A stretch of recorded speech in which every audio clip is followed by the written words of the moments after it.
작은 서점.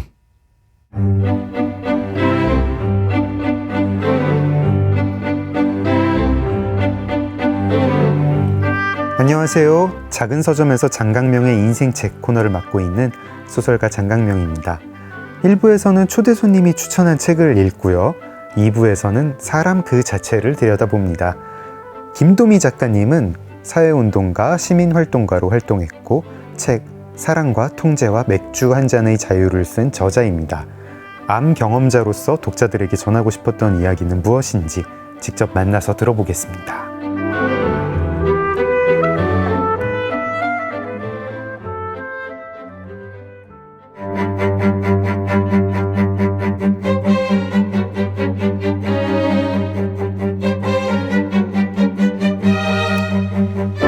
한백산 아래에서 자라 이제는 북한산 아래에 살고 있는 암 경험자라 본인을 소개하는 김도미 작가는 사회학을 전공하며 사적인 불만에 공적인 이름을 붙이는 법을 배웠다고 말합니다. 핵발전소 건설 후보지에서 반대운동을 하던 주민들을 도왔고 여성 인권단체에서도 활동한 경험이 있습니다. 2022년 급성 골수성 백혈병 진단 후 투병 생활을 시작한 김도미 작가는 병원과 사회에서 암 경험자에게 가해지는 통제와 편견에 대해 비판하며 사랑과 통제와 맥주 한 잔의 자유를 지필했습니다. 저자는 절대 안정이라는 신화와 선의로 포장된 통제에 의문을 제기하며 암 경험자도 욕망과 자유를 누릴 권리가 있다고 말합니다. 맥주 한 잔의 자유라는 표현을 통해 치료 과정에서도 개인의 선택과 즐거움이 존중받아야 함을 강조하는 김도미 작가의 목소리는 많은 사람들에게 새로운 모험을 제안하고 있습니다.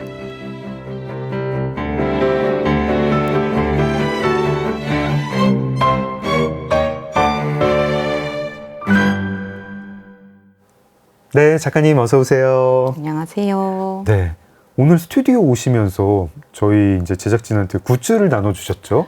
12진상과 양말팔이라고 해서 네. 제 책에 보면 약간 그 에피소드가 네. 하나 소개가 되어 있는데요. 네.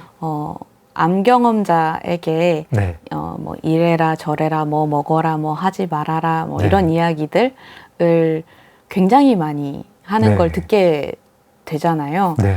그래서 안 했으면 좋겠어, 안 듣고 싶어 라는 마음을 담아서 12지신을 차용해서 암 경험자를 괴롭히는 12명의 진상 해서 네. 12진상을 이제 그렸어요.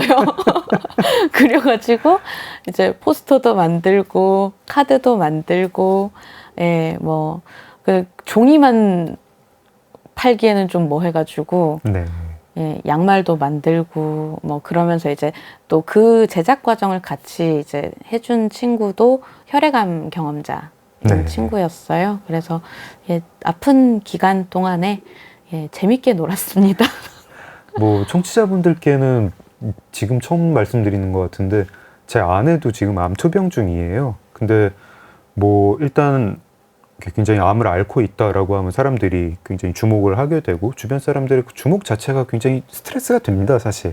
그리고 그 주목 중에 썩 좋지 않은 주목도 있어요. 그냥 궁금해서 막 자기의 호기심을 해결하기 위해서 어쩌다 그렇게 된 거야. 맞아요. 뭐 그래가지고 뭐 그걸 안 했어야지. 뭐 너 뭐 어쩌고 저쩌고 그렇다더라. 뭐 체온을 올려야 된다더라. 뭐가 좋다. 뭐 무슨 버섯이 좋다. 막 이런 얘기를 듣고 있으면 좋은 얘기도 저는 제가 좀 성격이 급해가지고 그런지 좋은 얘기도 똑같은 얘기를 3번 들으면 이제 안 좋게 들리거든요. 맞습니다. 네. 근데 안 좋은 얘기를 막 10번, 20번 똑같은 얘기를 20명이 번갈아 가면서 하니까 약간 지금 그런 말씀을 하시는 그게 되게 진상짓인 거 아세요? 라고 얘기하고 싶은 게 정말 굴뚝같이 목구멍에서 딱 이렇게 치밀어 오르다가 참는데 약간 저희 이제 암 환자나 암 환자 가족들한테는 유쾌하게 들리는 그런 메시지, 그런 굿즈였어요. 그렇게 보아주셔서 너무 다행입니다. 사실 불편하게 읽으실 수도 있어서 아, 그런 거 있잖아요. 나는 생각해줘서 너를 생각해서 이런 이야기를 한 건데 네. 나의 마음을 몰라주다니. 그런 분도 계시죠. 그런 분도 예, 계시고 제가 아마 무슨 말을 오해하는 못하겠다. 것도 뭐. 예, 있을 텐데 아닌 사람도 있거든요. 저도 알아요. 그런 마음으로 한 거 아니잖아. 압니다. 네. 네, 알죠. 제가 이 굿즈와 12진상의 메시지, 굿즈에 담긴 12진상 메시지도 그렇지만 사랑과 통제와 맥주 한 잔의 자유 책 전체를 읽으면서도 고마운 마음도 들고 유쾌하기도 하고 또 한번 이제 어떤 세상의 통념 같은 거 다른 각도로 생각해보고 고마운 책이었습니다. 근데 이 책을 읽고 이제 김도미 작가님이랑 얘기를 나눌 때 약간 부담이 있었어요. 뭐냐면 보통은 이제 저희가 사람 책을 읽는다라고 얘기를 하고 그 분에 대해서 이것저것 여쭤보는데 김도미 작가님에 대해서 제가 아는 게 이 책의 저자이고 급성골수성 백혈병 경험자다라는 거 말고 아는 게 없어가지고 그래서 계속 저희 2부 얘기를 계속 암 경험자에 대한 이야기, 암 경험에 대한 이야기 혹은 사랑과 통제와 맥주 한 잔의 자유 이야기를 하게 되는데 공교롭게 이 책 자체가 병을 앓고 있다고 그 사람이 정체성이 환자인 것만은 아니다라는 네네. 이야기잖아요. 그래서 제가 좀 아이러니한 상황에 빠졌습니다. 어떻습니까? 어떻게 해결해야 됩니까? 근데 저도 제가 암 경험자라는 사실을 그냥 스스럼 없이 이야기하고요.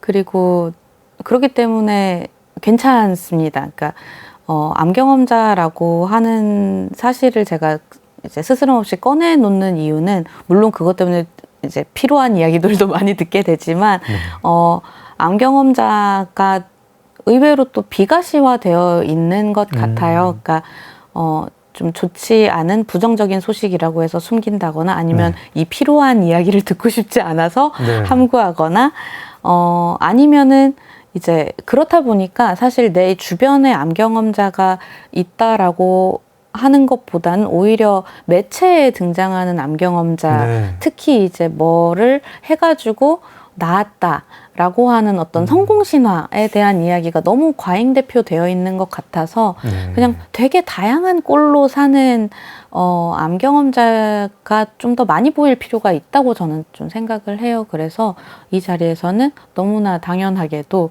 그 맥락에서 암 경험자 김도미로 이야기를 하는 것이 너무나 괜찮습니다. 어제 1부에서 저희가 삶을 똑바로 마주하고를 이야기할 때 이거는 최윤숙 작가님이 여러 매체에 연재한 칼럼이나 에세이를 모은 책이었고요. 근데 사랑과 통제와 맥주 한 잔의 자유는 김도미 작가님이 뉴스레터로 발행한 글들을 모은 책이죠.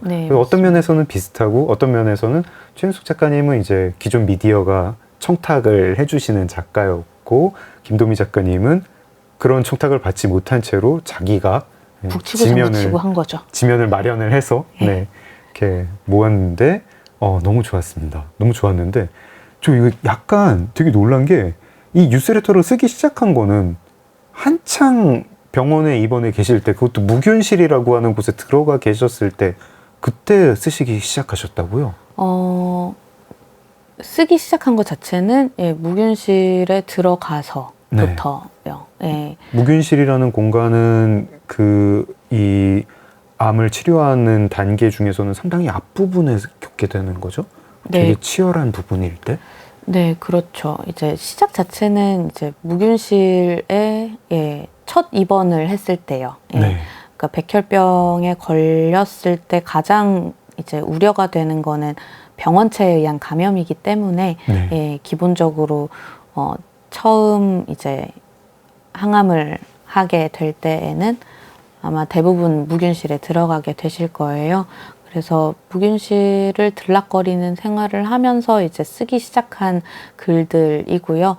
그리고 이제 시간이 이제 흐르면서 뭐 이제 조혈모 세포 이식을 받은 뭐 좀 이후에 쓴 글들까지 이제 함께 좀 묶여 있는 뉴스레터이자 책이에요. 저는 보통은 이제 단행본이 나올 때 뭐 꼭 그런 건 아니지만 시작부터 단행본을 목적으로 한 기획을 해서 그래가지고 책으로 나오는 걸 좀 선호하는 편이거든요. 그냥 이제 글이 쌓였는데 그게 이제 책 분량이 돼서 낸 책보다 단행본 기획이 있는 책을 선호하는 편인데 사랑과 통제와 맥주 한 잔의 자유는 이제 저의 평소 지론이 그게 아니라 이게 이런 방식이 훨씬 낫다. 어떤 경우에는 그걸 보여주는 책이었어요. 왜냐하면 그 처음 뉴스레터를 쓰실 때 그리고 한동안은 정말로 쓰시는 동안에 내가 이걸 언제까지 쓸 수 있을지 모른다는 생각으로 그냥 뭐 내가 언제 세상을 떠날지 모른다 이런 생각으로 쓰신 거죠. 그런 상태일 때 그래가지고 너무 생생하고 뭔가 막 절절한 기운 같은 것도 느껴지고 그러니까 그 순간에만 보이는 게 있잖아요. 저희가 절벽에 매달려 있을 때 보이는 거랑 매달리고 나서 와가지고 그때 일을 쓰면은 절벽에 매달린 상태에서 쓰는 그거랑 좀 다르잖아요. 제가 작가님과 똑같은 표현을 썼어요. 절벽에 그러세요? 매달려 있는 네. 그 느낌이고 정말로 이 표현이 적절할지는 모르겠지만 삶을 바라볼 때 어떤 내 주변에 있는 사람들 혹은 풍경들을 바라볼 때 선명도가 확 올라가는 어떤 경험? 네. 그러니까 정말로 너무 제가 썼던 표현 그대로라서 제가 깜짝 놀랐어요. 그리고 되게 신선한 느낌이었습니다. 뭐냐면 저희가 보통 이제 암 경험자의 글을 볼 때 암 경험자들이 다 이제 한창 치료를 받을 때 너무 바쁘고 정신이 없어가지고 글을 쓴다는 생각 자체를 못하고 한가해지면 쓰잖아요. 한가해지는데 그게 이제 뭐 병세가 나빠져서 한가해질 수도 있고 이제 좋아져서 한가해질 수도 있는데 그러고 나면은 뭔가 그 글이 좀 약간 간증 비스무리한 느낌이 되기도 하고 거기에 뭐 여러 가지 막 의미를 부여하려고 하고 하는데 딱 그 단계에서 쓴 글은 되게 다르구나 이런 생각도 했어요. 그러니까 제가 쓴 글이 어떻게 읽힐까라고 하는 게 사실 저는 아직까지 좀 얼떨떨하고 잘 안 와닿는 것 같아요. 그리고 저한테는 뭐 제가 쓴 이제 것들이 100%의 진실이라고 이야기할 수는 없지만 그래도 제가 할 수 있는 한의 이제 최대한의 진심과 진실을 담은 건데 그렇게 읽어주셔서 감사합니다라는 말밖에 달리 드릴 말씀이 없네요. 뉴스레터 시작을 무균실에서 하셨다는 이야기로 거기서 또 이런 생각도 들었는데 이제 사랑과 통제와 맥주 한 잔의 자유가 되게 독특한 에세이입니다. 그 착한 환자의 에세이는 아니죠, 기본적으로? 착한 환자의 에세이일 수도 있고요. 아닐 수도 있다고 저는 생각해요. 왜냐하면 저는 기본적으로는 이제 의료적인 관점에서 현대의학의 관점에서 저는 제가 모범적인 환자인 편이라고 전 자평하는 편이거든요. 다만 이제 제가 통렬한 성찰의 결과 나는 모범적인 환자였다. 그러니까 100%는 아니지만 그래도 병원에서 먹지 말라는 거 안 먹었고 병원에서 하지 말라는 거 안 먹었고 뭐 버섯 같은 거 안 찾아 먹고 뭐 곰탕 같은 거 안 먹고 제가 하지 말라는 그 리스트에 있는 건 다 했단 말이에요.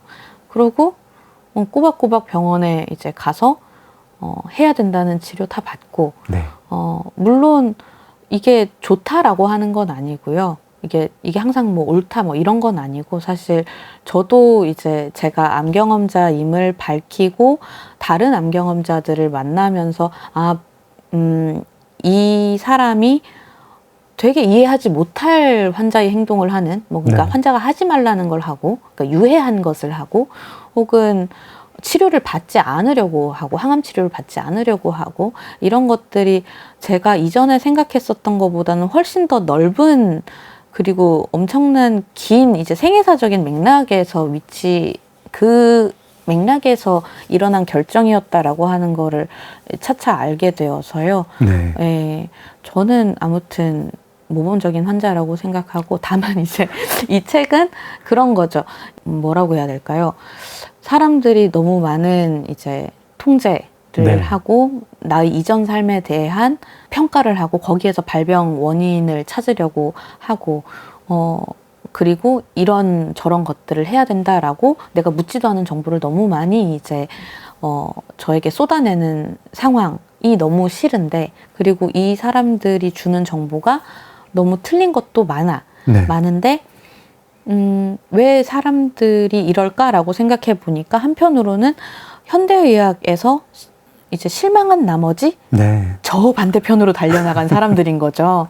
그래서 사실 이제 현대의학에 대한 비판 지점은 좀 그쵸. 그 지점에 있는 것 같아요. 그러니까 저는 계속 이야기하지만 현대의학의 관점에서 제법 모범적인 환자입니다. 이해했습니다. 아, 3번을 얘기했네요, 제가. 네네네. 현대의학의 관점에서 모범적인 김도미 작가님의 자기 항변을 들으셨습니다. 네. 독자 입장에서는 이 정도면 그렇게 착한 환자는 아닌 것 같다는 생각이 드는 게, 막 읽다 보면 뭐 이래도 돼? 막 1박 2일 여행도 가시고 연애도 적극적으로 하시고 막 이런 보면서 저희가 알고 있는 암 경험이랑 조금 벗어난 일들이 있고, 사실 이제 막 저는 저런 생각을 했어요. 제가 이 책을 읽다가 놀란 게, 그러니까 제가 의료 시스템이라는 곳에 들어가게 되잖아요. 그리고 이제 암을 다루는 대형 병원들은 되게 복잡하게 막 이상한 관료제 속에서 돌아가더라고요. 네. 거기에 이제 제가 들어가면 그거는 저한테 별로 친절하지 않은데 제가 시혜를 받아야 되는 처지가 되니까 막 한없이 조아리게 돼요. 맞아요. 네, 어디서 뭐 모바일 접수를 했는데 막상 가보면 저희 모바일 접수는 안 되는데요? 뭐 이렇게 얘기를 하면은, 거기서 모바일 접수하라 그래가지고 모바일 접수했는데 와서 접수하라니 무슨 소리야 하면서 다른 데 같으면 제가 따졌을 텐데, 거기서 그런가요? 그럼 이거 접수 어떻게 해야 되나요? 맞아요. 막 종종거리게 네, 되고. 빌게 돼요. 네. 빌게 되고 막 이제 정말 이렇게 30년 전, 20년 전에 착한 모범생이 되는 거예요. 이 조직을, 이 시스템을 운영하는 사람들의 눈에서 거슬리고 싶지 않다. 되게 막 착하게 쳐다보고 싶고 자세도 조아리게 되고, 예 선생님 뭐 만나는 사람들이 다 선생님이에요. 막 어떻게 해야 되나요? 이러는데, 그거에 대해서 이제 착한 딸, 뭐 착한 며느리, 네. 착한 학생, 착한 국민, 그런 처지가, 그 착한 국민을 만드는 시스템이 있고, 거기서 당연히 요구해야 되는 게 있는데 그걸 요구하면은 착한 국민이 아니게 되고 내가 어떤 불이익을 당할지 모르게 되는 그런 착한 국민이라는 게 그런 거였구나. 착한 딸이라는 게 이런 거였구나. 네. 어떤 뭐 가부장 시스템이 있고 국가 시스템이 네. 있고 되게 권위적인 교육 시스템이 있고, 그 시스템이 잘못이라 가지고 혹은 그 시스템에서 보장하는 걸 난 요구를 했는데 그게 통하지 않을 때 그 시스템의 말단에 있는 사람들이 뭐 꼭 그렇게까지 하셔야겠어요? 절로 가가지고 하시면 되는데? 라고 하면은 그 순간에 나는 어떻게 해야 될 것인가. 마음이 많이 상하죠. 네, 마음이 상하죠. 마음이 상하면서 이 시스템 뭔가 생각을 해보게 됐습니다. 저의 사적인 불만이 공적인 이름을 붙게 되고, 그런 걸 제가 체험을 했는데, 그 체험을 하는데 사람과 통제와 맥주 한 잔의 자유가 매우 도움이 됐어요. 그 주변 사람들이 통제하는 것도 있고 그 의료 시스템이 통제하는 것도 많이 봤습니다. 무균의 환경을 무조건 만들어야 되는 상황이 되니까요. 네. 그렇다 보니까 생활 환경의 위생 때문에 이제 통제가 되는 일들이 굉장히 많죠. 예, 그것은 결국에는 이 치료를 성공적으로 마쳐야 한다라고 하는 이제 목표에서 나오는 것이고요. 되게 묘한 처지에 있게 되더라고요. 네. 그 의료 시스템이 왜 그렇게 하는지는 맞아요. 알겠어요. 알겠는데 제가 아무리 암 환자 가족이라도 혹은 암 환자 본인이라도 개성과 욕망이 있잖아요. 인간은 어떤 처지에서든 지쪼대로 아프고 싶은데 네. 네, 이 방송 용어인지 모르겠으나 사랑과 통제와 맥주 한 잔의 자유에 나오는 멋진 표현입니다. 지쪼대로 아프고 싶은데 치료 받고 싶고 모범적인 환자인데 모범적인 환자라도 개성과 욕망은 있죠. 근데 의료 시스템은 그런 거 저한테 묻지 않아요. 예. 네. 뇌종양이 걸렸으면 저한테 안 물어보고 머리 깎고 네. 기본적으로 병원이라고 하는 것도 기관이고 시설이고 단체 생활이고 네. 어떤 의료 이제의 독자적인 어떤 원리로 굴러가는 곳이니까 예, 필요한 통제는 있다고 봐요. 어떤 안정적으로 어떤 의료 시스템을 의료 서비스를 제공하기 위해서 필요한 통제는 있지만 말씀하신 것처럼 그러니까 질문을 이제 이 옷 입고 그냥 엑스레이 찍으면 안 되나요? CT 찍으면 안 되나요? 물어봤더니 그냥 너무 승인되는 경험을 하셨잖아요. 네. 그렇게 좀 되게 편의적이고, 그러니까 시스템의 입장에서 편의적이고 합리적인, 하지만 이제 개개인들은 납득할 수 없는 이제 통제들이 있는 거고, 그런 걸 질문하는 건 되게 중요하다고 생각해요. 그러니까 근데 이제 방금 말씀하셨지만 질문할 생각도 못 해보셨던 거잖아요. 못하죠. 네. 그죠. 착한 간병이. 네, 그렇다 보니까 사실 가장 큰 문제는 질문 자체가 불가능하게 되는 그 분위기, 네. 어떤 위압감 같은 거 들지 않으세요? 그쵸. 네. 네. 그게 너무 큰 문제인 것 같다라는 생각이 들어요. 그러니까 욕구를 내 욕구는 이런데 이런 것들을 들어줄 수는 없어? 이런 이야기들이, 그러니까 뭐 이건 하면 안 돼? 저건 하면 안 돼? 뭐 이런 세세한 것들을 따지는 것이 너무 공허하게 느껴지는 이유는 애초에 질문할 수 있다라는 생각조차 못한다라는 거에 있는 것 같아요. 저도 그랬거든요. 작가님은 이 뉴스레터를 보니까 전혀 그런 위압감에 그렇게 주눅들지 않고 되게 당당하게 막 요구하시고 질문하신 줄 알았어요. 그렇지 않았어요. 제가 아까 제가 지난 1부에서도 제가 굉장히 간이 작고 갈등을 싫어하고 겁이 많다라고 말씀을 드렸는데 저도 저보다 훨씬 더 많은 내 몸에 관한 전문적인 지식을 가지고 있고 어쩌면 내 생사 여탈권을 가지고 있는 사람의 심기를 거스르고 싶지가 않은 마음이 당연히 들었어요. 그래서 의사 선생님, 간호사 선생님이라고 안 하지만 의사 선생님이라고 이제 저절로 입에 붙죠. 저는 간호사 선생님이라고 합니다. 네. 그러니까 의사가 이제 회진을 왔을 때 이제 보면은 다른 의사분들은 막 이제 뭐 좀 너스레 떨어가면서 이렇게 막 이제 좀 편안하게 회진을 이어가시기도 했는데 저를 잠깐 이제 보아주셨던 분은 좀 굉장히 칼답하고 이제 바로 이제 몸을 돌려서 나가버리시는 분이었어요. 네. 네, 그때 제가 너무 궁금한 게 있어서 굉장히 열심히 고민을 하고 그 침대 헤드에 이제 환자 참여 안내문이라고 딱 붙어져 있어가지고 미리 질문을 준비하신 다음에 회진 올 때 교수님한테 물어봐라 라는 글이 적혀 있는 거를 계속 노려보면서 꼭 물어봐야지 했는데 결국에는 몇 번을 회진을 몇 번을 보내고 뭐 한 몇 회차에 겨우 질문을 해본다던가 그러니까 아무리 이것이 환자의 권리이고 하더라도 뭐 가령 이제 인터뷰 같은 거 이제 르포 쓰시거나 인터뷰 하실 때도 느끼시겠지만 말하는 사람은 이제 듣는 사람이 어디까지 들어줄 수 있는지를 좀 가늠을 하고 말을 하게 되잖아요. 그래서 그렇죠. 이제 네. 굉장히 열린 태도로 질문하는 게 굉장히 중요하잖아요. 네. 그런데 저 교수님은 딱 봐도 내 말 안 들어줄 것 같잖아요. 네, 그러니까 질문이 좀 불가능한 환경에서 뭔가 환자의 욕구를 개개인의 어떤 정체성에 대한 존중, 어떤 전인적인 의료 이런 것들을 이야기하는 것 자체가 좀 공허하게 느껴진다 이런 생각이 좀 들더라고요.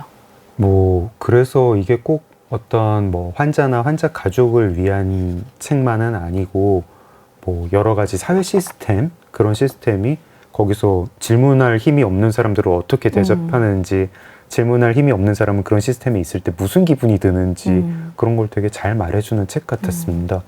한편으로 이제 그런 시스템이 있고 또 한편으로 네. 아까 잠깐 얘기가 나왔지만 그 시스템을 그래가지고 난 못 믿겠다라고 네. 하는 사람들이 어떤 대안적인 신화랄까? 이상한 자기들만의 뭐 뭔가를 만들어냅니다. 네. 뭐 이상한 왕국이 하나 생겨요. 네. 인터넷 게시판 같은 데 생길 수도 있고 예, 병원 복도에서 생길 수도 있고 그럼요. 네. 어떤 거죠?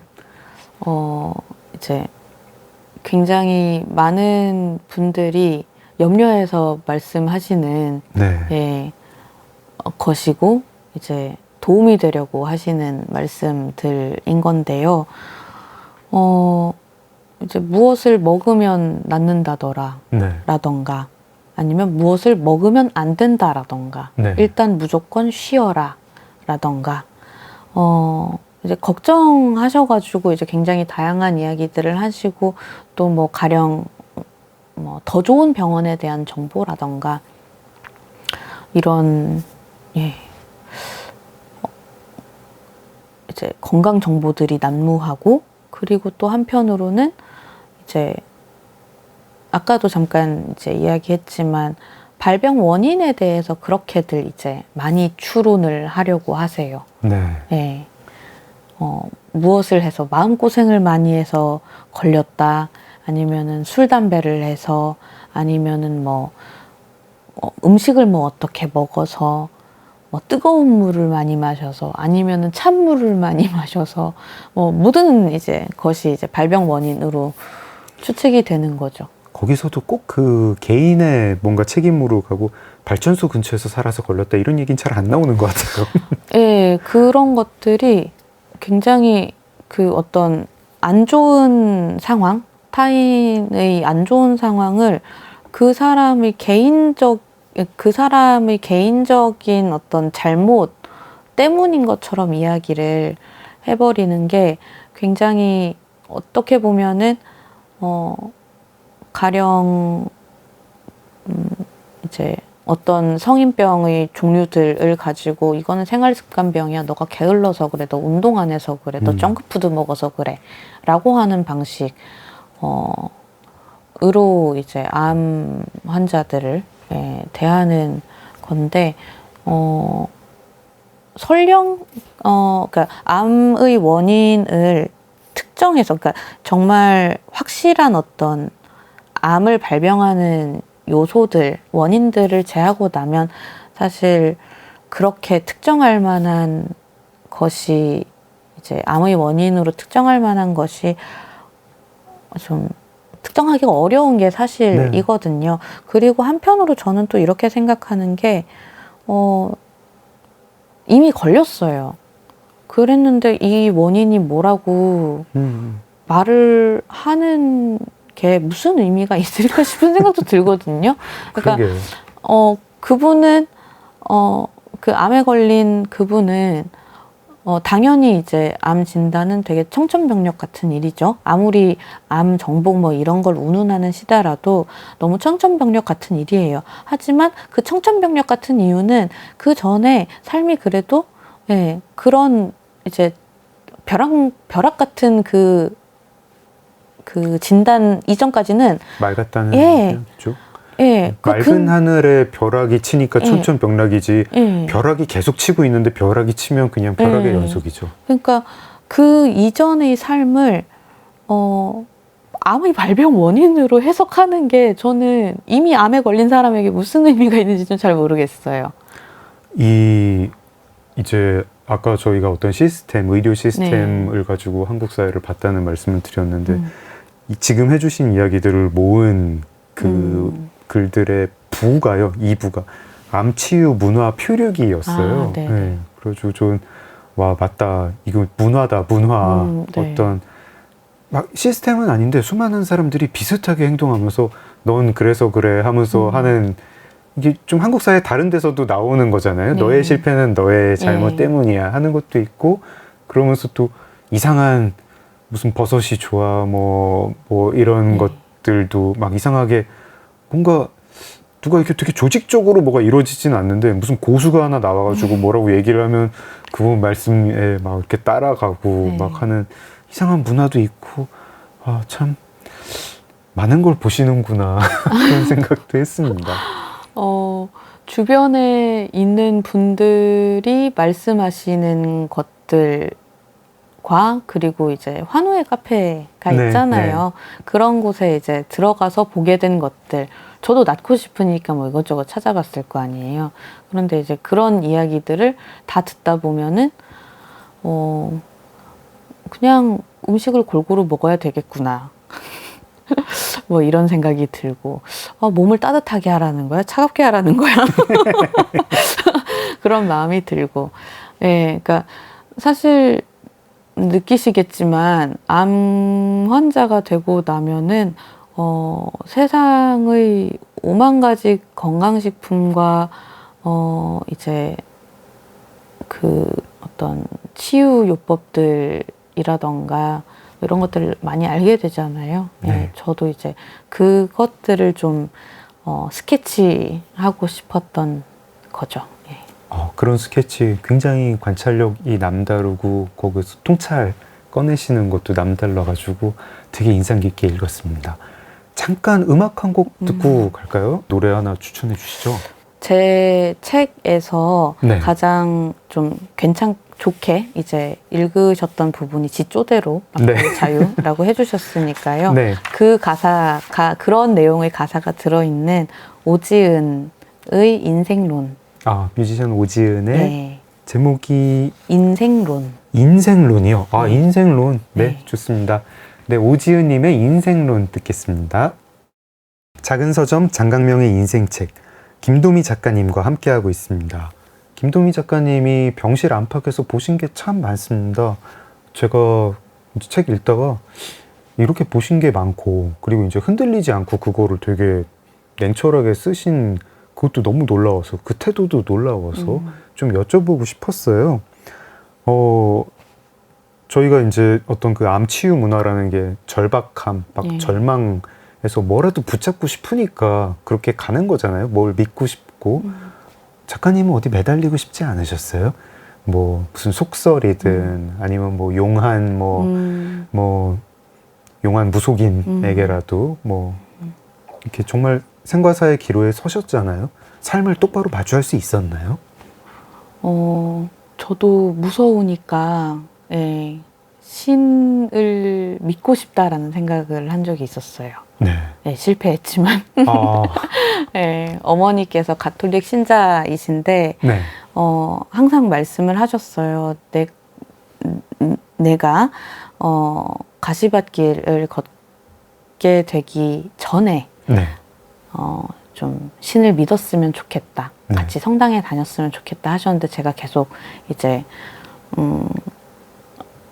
나는 아무래도 아닌 것 같아 라고 말씀을 드렸거든요. 그런데 귀찮아서 거부하신 게 아니라 예, 저는 작가님의 좀, 어떤 신념이 있으신 거죠. 신념이라기보다는 그냥 신적 존재가 좀 잘 안 믿어지는 사람인가 봐요. 네. 근데 이제 이런 순간에 와서 신을 믿고 싶어, 믿어볼까? 라는 생각이 들었는데 결국에는 실패했어요. 그러니까 어머니께서 조금 이제 너는 왜 가시밭길을 갔는데 왜 성당에 가지 않니? 라는 말씀을 하셨는데 이 어린 양이요. 예, 그래서 안타깝지만 좀 그거는 그렇게 됐고요. 네. 예. 저희가 막 이렇게 어떤 나약함을 마주하게 되지 않습니까? 그리고 그때 어떤 식으로라도 뭐 막 뭐랄까요? 뭐 어떤 미신이라는 게 이렇게 샘솟게 되잖아요. 네. 누구의 말이 되게 음. 들으면 기분이 좋은데 뭐 그게 뭐 버섯을 치유한 버섯 얘기든 뭐 무슨 몸에 좋은 무슨 단물이건 간에 아 기대를 품게 되고 그게 사실이었으면 좋겠다라고 해서 사람들이 이제 점점 굴복하게 되는데 이거를 그런 걸 안 하신 건가요? 그런 경험은 안 하신 건가요? 저는 그 부분은 정말로 네. 예. 그러니까 오히려 저는 적어도 제 주변에 떠다니는 어떤 좋은 말과 네. 좋은 정보가 다 사실 좀 싫었던 것 같아요. 네. 그러니까 방금 좋은 말도 한 3번 들으면 네. 지겹다고 하셨는데 약간 뭐 결은 다를 수 있지만 저는 좀 정직하게 비관하자라는 말이 어느 순간 머릿속에 떠오르더라고요.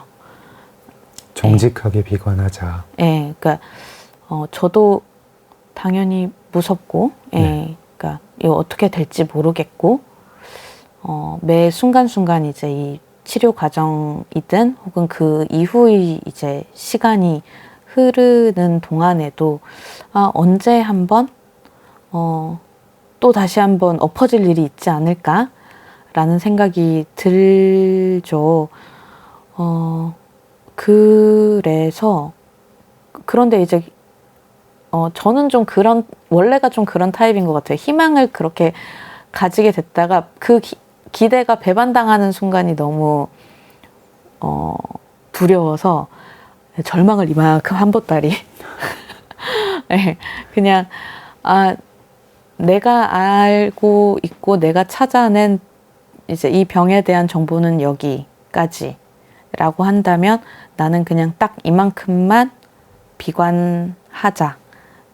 그리고 언제까지 될지는 모르겠죠. 그 시간을 지나는 데에 최대한 나답게 지낼 수 있는 방법이 뭘까라는 생각을 하고 그게 결국에는 이제 너무나 나를 괴롭게 하는 이제 12 진상들에 대한 글을 쓰는 거였던 것 같아요. 제가 책을 읽다가 정말 무서운 생각을 하나 한 게 있었거든요. 그 작가님이 적어주신 걸 보고 무서운 생각이 들었습니다. 뭐였냐면은 고통의 쓸모를 의심한다는 대목이었고 네. 작가님 말씀을 되게 논리적으로 이성적으로 감탄하면서 읽었어요. 저희가 이제 그 암투병이라는 암경험이라는 그 사건, 큰 사건이니까요. 사람들이 여기에 의미를 부여를 하려 해요. 심지어 뭐 난 미신에 빠지지 않겠어. 뭐 나 이성을 잃지 않겠어. 정직하겠어. 네. 라는 사람조차 근데 이 고통에 어떤 의미가 있을 거야 라고 생각하면서 거기서 위안을 얻어요. 그리고 저는 약간 이게 좀 어떤 유의 실존주의 철학에서 사람들이 위안을 얻는 네. 소위 이제 뭐 지성인이라는 사람들이 난 종교는 못 믿겠다. 근데 내 고통엔 의미가 있을 거야. 뭐 그러면서 내 삶이 의미 있어질 거야 하면서 뭐 사르트르 얘기도 하고 까미 얘기도 하고 시지프스 얘기도 하고 이러면서 위안을 얻는데 작가님은 심지어 그런 것도 아닐지도 몰라 이런 말씀을 하셨거든요. 그런 자꾸 뭐 이 고통을 겪었다고 내가 더 뭐 성장을 한다거나 성숙해진다거나 그런 게 아닐지도 모르겠다. 그리고 고통의 쓸모라는 거에 대해서도 의심을 한다라고 말씀을 적어주시니까 제가 부정을 못 하겠더라고요. 그치. 쓸모없는 고통도 세상에 있지. 그리고 내가 그걸 겪고 있는지도 모르겠지 하니까 근데 너무 그거를 직시를 하는 순간 똑바로 마주한 순간 너무 무서운 거예요. 작가님은 좀 그런 이 글을 쓰시면서 무섭지 않으셨어요? 너무 허망하지 않으셨어요? 그럼 이 고통 대체 왜 있는 걸까? 왜 어떤 사람은 젊어서 급성굴수성 백혈병을 앓고 어떤 사람은 사고로 세상을 떠나고 주변 사람들은 다 그 고통 때문에 몸부림을 왜 그래야 하는 걸까? 막 이런 생각 안 드세요? 이런 이야기가 어떨지 모르겠는데요. 네. 삶에서 고통을 제거할 수는 없잖아요. 네. 예. 그게 그 주인공이 내가 된다라고 하는 게 이상하지 않았어요. 저는 그냥 물론 딱 암의 한정에서 이야기를 해보면 암의 발병 원인은 굉장히 다양할 수는 있겠지만 네. 저는 많은 경우가 그렇듯 좀 알 수 없겠고 그냥 제가 로또를 맞은 것은 맞는다라고 한다면 그것은 큰 행운이고 기꺼이 받아들겠잖아요. 네. 근데 불행도 그런 복권이 당첨되는 운 같은 그냥 운의 영역이 분명히 있다라고 생각을 해서 그렇죠. 그냥 이것이 나한테 그냥 이렇게 도착했구나. 그걸 받아드는 심정이 당연히 얼떨떨하기는 한데요. 네. 예, 저는 그랬습니다. 네. 이거는 어떤 폭력 피해자들을 많이 보면서 그런 어떤 삶의 태도 같은 게 좀 약간 좀 이 표현 이상하지만 좀 준비되어 있었다? 뭐 그런 걸까요? 그렇게 딱 집어서 말씀을 해주시니까 그 부분에 대해서 명확하게 그렇다라고 이야기를 하기는 어렵지만 전반적인, 그러니까 제가 글을 쓰면서 확인한 제 삶의 태도라던가, 네. 내가 어떤 고통에 대해서, 죽음에 대해서 이런 생각을 가지고 있구나라고,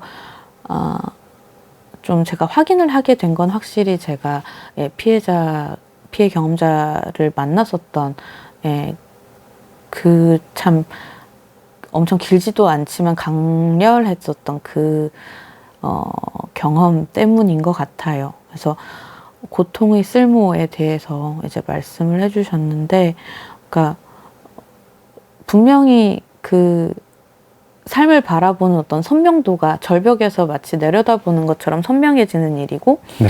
그리고 어떤 삶을 바라보는 렌즈의 곡률 자체가 되게 바뀌는 경험인 건 맞는데, 근데 그게 좋다 나쁘다라고 가치 판단을 내릴 수 있는 거냐라고 한다면 전 여전히 모르겠어요. 네. 그래서 이제 그 홍은전 작가님이 화상 경험자의 이제 이야기 구술생의 인터뷰를 하시면서 마지막에 이제 작가의 말에 쓰셨던 대목을 저는 좋아하는데, 이야기가 된 고통은 다른 사람을 위로하는 힘이 있어요. 그러니까 그것이 이제 고통을 기록한다는 것의 의미라고 저는 생각을 하고 되게 필요한 말이라고 생각해요. 근데 또 한편으로는 다시 또 생각이 돌아오는 거죠. 내가 고통을 당하는 것이 타인을 위로하기 위한 건 아니잖아. 그렇잖아요. 그렇죠. 네, 그러니까 저는 여전히 모르겠습니다의 영역에 있는 것 같아요. 네. 제가 글쎄 뭐 사람 책 읽는 시간이 원래 이런 걸 목적으로 한 건데 오늘 이제 처음 뵀는데 저희가 막 고통, 삶의 의미 이런 이야기도 하게 되고 너무 더 이 주제를 가지고 말씀을 더 궁금한 게 많은데 아쉽게 저희가 시간이 벌써 1시간이 되었습니다. 1시간이 되어가지고 다음 책을 쓰시면 또 모실 수 있을 것 같아요. 계획 같은 거 좀 쓰시긴 쓰실 거죠? 지금 준비를 하고 있는 주제가 있기는 해요. 네. 마찬가지로 사적인 불만에 공적인 이름을 붙이는 이야기가 될 것 같고요. 네. 이제 가족에 대한 이야기이고 별로 이제 그 가족이라고 하면 사랑의 공동체이자 또 결혼 제도이기도 하잖아요. 그렇죠. 시스템이기도 하죠. 그 안에서 일어나는 뭐 갈등, 사랑 혹은 폭력 뭐 이런 이제 이야기들을 하려고 이제 준비를 하는 중입니다. 이거는 그러면 최현숙 작가님 책처럼 김도미 작가님의 가족 이야기도 등장하고 또 다른 완전히 제3자의 가족 이야기도 등장하고 이런 형태인가요? 이것은 해보아야 할 것 같습니다. 빨리 쓰셔야 빨리 모실 수 있습니다. 네, 응원하겠습니다. 마지막으로 마무리하는 노래 한 곡 들으면서 저희 이제 헤어지면 어떨까 싶어요. 네, 한 곡 더 추천해 주십시오. 네. 이번에 추천해 드리고 싶은 곡은 여태까지 이제 암경험자 김도미 그리고 또 돌보는 사랑으로서의 장강명 작가님도 이제 네. 슬쩍 나와서 같이 이야기해 주셨으니까요. 가수 이랑님의 삶과 잠과 언니와 나라는 노래 추천해 드리고 싶습니다. 네. 이랑님의 삶과 잠과 언니와 나.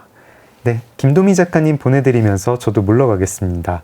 작가님 시간 내주셔서 감사합니다. 감사합니다. 네. 작은 서점 장강명의 인생책 문 닫겠습니다. 소설가 장강명이었습니다. 고맙습니다.